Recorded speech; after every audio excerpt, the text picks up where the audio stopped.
bem-vindas ao Mind Asset, o podcast da Itaú Asset. Eu sou a Clara, da equipe de comunicação, e eu vou aproveitar esse início de episódio para te fazer um convite. Se você ainda não segue o Mind Asset na sua plataforma de áudio preferida, já siga aqui para acompanhar as novidades e não perder nenhum episódio. Semanalmente a gente aborda um tema diferente e hoje o tema do episódio é o Divide11, o novo ETF de dividendos da Itaú Asset. E para tirar todas as dúvidas sobre esse novo ETF, hoje eu conto com a presença do Kaique Cardoso, que é especialista de ETFs aqui na Itaú Asset. Então, Kaique, seja super bem-vindo novamente ao Mind Asset. Sempre uma honra contar com você aqui. Obrigado, figurinha repetida, né? É isso, vamos lá, falar do Divide11, né? Então, vamos começar de uma forma bem prática e direta. O que é o Divide11? Legal, o Divide11, primeiro ele é um ETF, né? E aí acho que vale até lembrar, ETF ele é um fundo como qualquer outro, ele tem uma carteira de ativos lá dentro, mas ele é negociado em bolsa, então você pode comprar e vender ele sempre que a bolsa estiver aberta e disponível. Mas ele é um ETF de dividendos. E aqui eu acho que é um ponto importante, Clarinha, porque quando a gente fala de dividendos, ele tem dois aspectos legais. Ele usa o dividendos como estratégia de investimento. Então ele vai investir nas empresas que são as melhores pagadoras de dividendos da B3. E ele também distribui esses dividendos para o investidor. Então, além de usar dividendos como uma estratégia de seleção, ele também utiliza dividendos, né, numa dinâmica de pagar de uma forma mensal para os investidores, que inclusive é o nosso primeiro ETF que faz essa dinâmica de pagamento de dividendos para os investidores. E ele vem muito na esteira dessa demanda do mercado, né, de investidores que buscam essa renda mensal, né? Então, investindo no Divide11, quais são as principais vantagens que o investidor adiciona aqui à sua carteira? Perfeito. Eu acho que o investidor brasileiro, ele tem um perfil muito particular de gostar mesmo de renda passiva, né? Então, os investidores hoje já buscam alternativas para ter essa renda extra ali, seja via dividendos, cupom, outros instrumentos ali que paguem esses proventos de uma certa regularidade. Quando a gente fala do Divide11, eu acho que a primeira e principal mesmo vantagem é a estratégia dele, complementando toda essa carteira dos investidores, né, no lado de ações.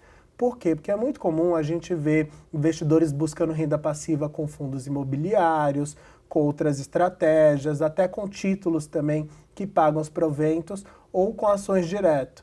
Mas aqui, quando ele acessa o Divide11, ele já acessa uma carteira não só diversificada de ações, mas de ações que têm já um bom histórico de pagamento de dividendos.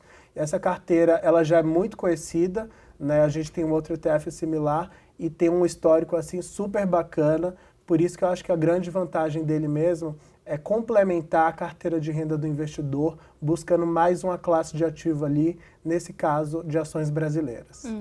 E o Divide11, como você citou, ele segue o índice de dividendos da B3, né, o IDIV, e também tem como característica justamente esse pagamento de dividendo, né? E aí é uma das dúvidas que aparecem mais aqui. Tem uma data específica para esse pagamento? Como é que funciona no caso desse investimento? Perfeito.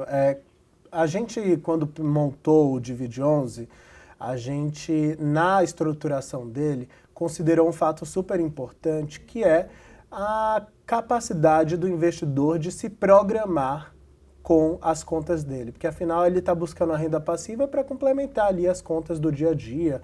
Então, o que a gente fez? O investidor que investe diretamente nas ações, ele vai ter cada ação com um calendário de distribuição de dividendo particular.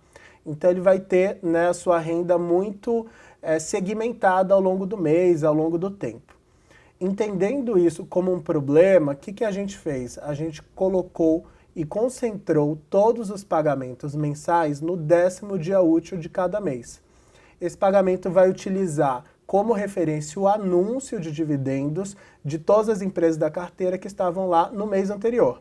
Então, todos os anúncios de dividendos de um mês vão ser pagos concentrado nesse 10º dia útil do mês subsequente. Dessa forma, o investidor tem um pouco de previsibilidade de quando que ele vai receber aqueles proventos referentes àquela carteira que estava no Divide 11. Uhum. E na esteira dessa pergunta do quando, também há a pergunta sobre a tributação, né? Como é que o investidor resolve, né, esse problema especificamente quando a gente fala da tributação desses dividendos recebidos? Legal. Qual que é a experiência do investidor hoje quando ele investe diretamente em ações? Existem basicamente dois proventos que as ações pagam, né? Você tem os dividendos e você tem os juros sobre capital próprio. O juros sobre capital próprio, ele já é tributado e o investidor recebe já líquido, porque ele é recolhido na fonte. Os dividendos, ele não é tributado para a pessoa física hoje. Existem sim alguns projetos para ele passar a ser, mas não é a realidade. Então hoje o investidor ele não é tributado nos dividendos e é sobre o juros sobre capital próprio. No ETF, todos os proventos que caem ali na conta do ETF, eles são isentos. Então você não tem o pagamento de imposto das ações para o ETF. Mas as distribuições de provento do ETF para o investidor, elas são tributadas em 15% nesse provento. E aqui eu acho que é um ponto super importante, porque muito investidor acaba ficando inseguro. Poxa, se eu estivesse investindo sozinho nas ações, eu teria ali o acesso à isenção, pelo menos dos dividendos. Isso é verdade, mas a gente percebeu que a experiência do investidor médio investindo em empresas boas pagadoras de dividendos é uma experiência que tende a ter uma performance, pelo menos é o que a história nos conta, inferior ao que o IDIV, que é o índice que o Divide 11 segue, conseguiu oferecer. Então, hoje, essa isenção existe, mas ela pode acabar saindo mais cara para o investidor, porque você também precisa, para o investidor investir direto nas ações, ele precisa selecionar aquelas ações, precisa rebalancear elas de tempos em tempos, precisa fazer todo um trabalho de gestão de carteira, que muitas vezes não consegue ser feito ali, afinal cada investidor, né, tem sua vida, tem suas questões que ele tem que lidar e é muito trabalho para se ter fazendo essas gestões de ações e a gente absorve esse trabalho para a gente e transforma ele em um produto que já traz essa solução para o investidor. Uhum, perfeito, perfeito. E quando a gente fala dessa perspectiva do dividend yield propriamente, né, como que vocês olharam para esse histórico e também veem à frente? Legal. Aqui eu acho que é um ponto importante, né? Porque vamos lembrar que a gente distribui os dividendos e os proventos pagos na carteira de acordo com o que as empresas que estão dentro da carteira estão pagando. E como a gente está falando de uma estratégia indexada, aqui a gente vai seguir a carteira do IDIV. Então, eu não consigo trazer um número de perspectiva, mas eu consigo olhar a história e ver o que foi esse dividendo, né, ao longo do tempo. A gente está falando aqui de um dividend yield na média de 9%, já foi mais, já foi menos, e isso vai variar de acordo com tanto a dinâmica de pagamento das empresas que estão dentro da carteira, quanto a própria carteira, que ela é rebalanceada, segundo os critérios que a B3 colocou, a cada 4 meses.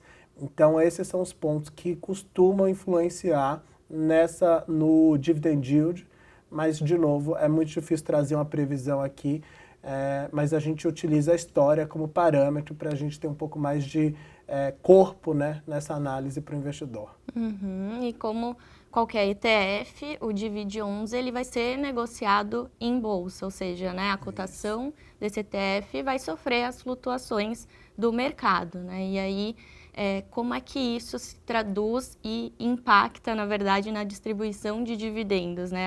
Algo bem que gera, né, esse questionamento aqui no investidor que está olhando a sua cotação e também está esperando esse fluxo de pagamentos mensalmente.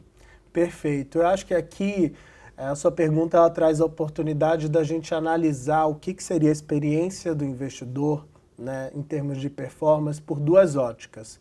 Ele tem a experiência do que vai ser a flutuação da cota, e essa flutuação da cota vai ser sensível ao preço das ações que estão dentro da carteira. Então, se as ações subirem ou caírem, essa cota ela vai, né, passar por essas flutuações também de forma proporcional. E aí tem uma outra forma do investidor sentir essa performance, que é pelo pagamento dos proventos. O pagamento do provento, ele não tem impacto direto da performance das ações, né? O impacto dele direto, ele vem do pagamento das empresas que estão dentro da carteira.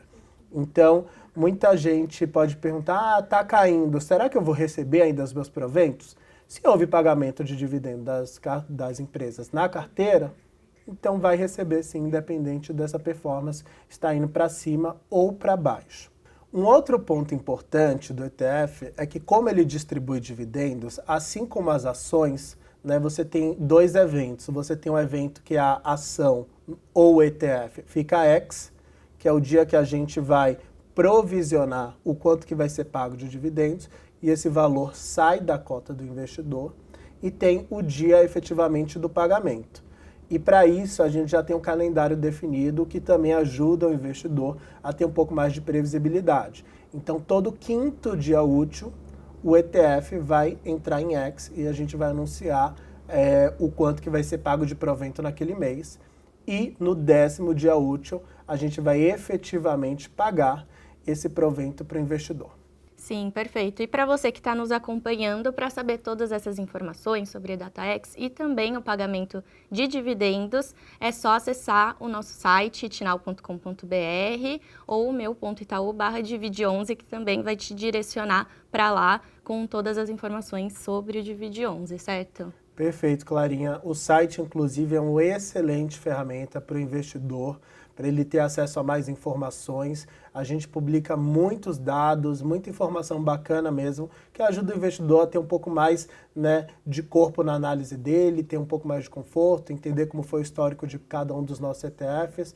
Então, além desses dados, o investidor também pode encontrar a composição de carteira atualizada todos os dias no nosso site. Então, excelente dica. Indico para todo mundo que possa acessar o site e navegar um pouquinho lá. Maravilha, maravilha. E aí, até puxando um assunto que você trouxe aqui no começo da nossa conversa, existem outros produtos que oferecem essa renda mensal para os investidores, né, como propriamente os fundos imobiliários, fundos de infraestrutura negociados em bolsa e os fiagros. E aí eu queria que você destacasse aqui a diferença, né, do investimento no Divide11, ou seja, num ETF que paga proventos, né? O que o investidor tem que colocar aqui na balança quando ele opta por um investimento ou outro, ou uma composição de carteira com ambos, né? Perfeito, eu sou sempre a favor da diversificação. Acho que faz muito sentido, inclusive para a carteira de renda. E é exatamente essa a diferença, né, desses outros instrumentos que você trouxe, Clarinha. Porque se a gente for olhar Fiagro, basicamente você está investindo em dívidas, né, relacionadas ao setor do agro. E se você olha o fundo imobiliário, você está acessando o setor de imobiliário, seja via dívidas ou seja via efetivamente prédios, imóveis de uma maneira geral. Então, aqui, né, o Divide11, eu acho que ele acaba complementando porque ele traz uma classe de ativo diferente dessas que a gente está falando, que é a classe de ações, né? Então, enquanto um lado você pode ter risco de crédito, como no caso de outros instrumentos, aqui você está olhando efetivamente o risco das ações que estão dentro da carteira, que é o principal ponto aqui para o investidor. E considerando a nossa prateleira também de ETFs, a gente tem o Divo11, que é um ETF que também replica o IDIV, e como grande diferencial aqui a gente tem que o Divo11 reinveste os dividendos automaticamente, enquanto agora a novidade do Divide11 é justamente esse pagamento mensal, né? Então, queria que você esclarecesse um pouquinho também esses grandes diferenciais dos dois ETFs. Legal, vou até trazer um pouco aqui de bastidores para o pessoal, né? Por quê?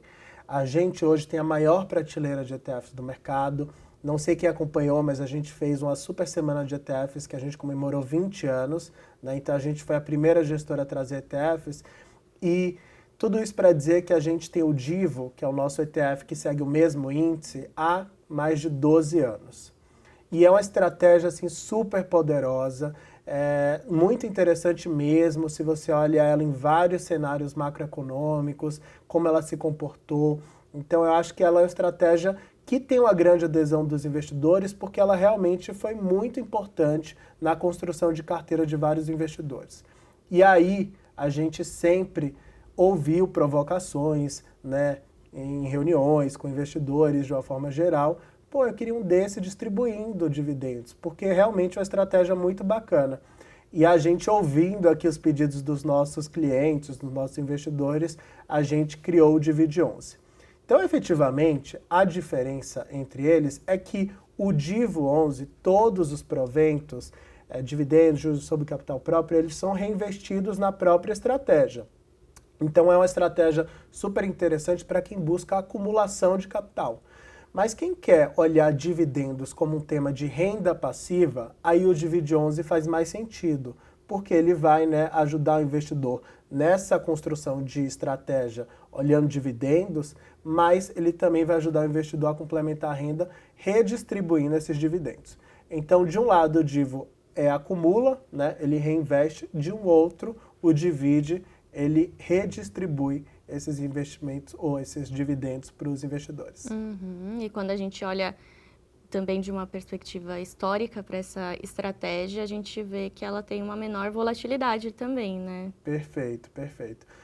Historicamente, assim, não só historicamente, mas até na lógica mesmo do mercado financeiro, empresas que pagam mais dividendos, elas tendem, não vou entrar muito no techniquez aqui, mas você tem uma menor duration, uma menor sensibilidade a movimentos de mercado. Isso acaba se refletindo, sim, na estratégia. Então, se eu estou investindo em uma carteira de maiores pagadoras de dividendos, é natural esperar também uma menor volatilidade. E volatilidade no mundo dos investimentos é risco. Não, com certeza. E acho que assim a gente cobriu todas as principais dúvidas a respeito do Divide 11. Então, te agradeço mais uma vez por participar do Mind Asset. Vamos marcar a próxima já, hein? Boa, estou esperando o convite, você sabe que eu nunca nego. Maravilha. Obrigado, Clarinha. Maravilha. E para você que nos acompanhou até aqui, para saber mais informações sobre o Divide 11, basta acessar o link da descrição do episódio e não deixar de seguir o Mind Asset na sua plataforma de áudio preferida, no YouTube e em todas as redes sociais da Itaú Asset. A gente se vê na próxima.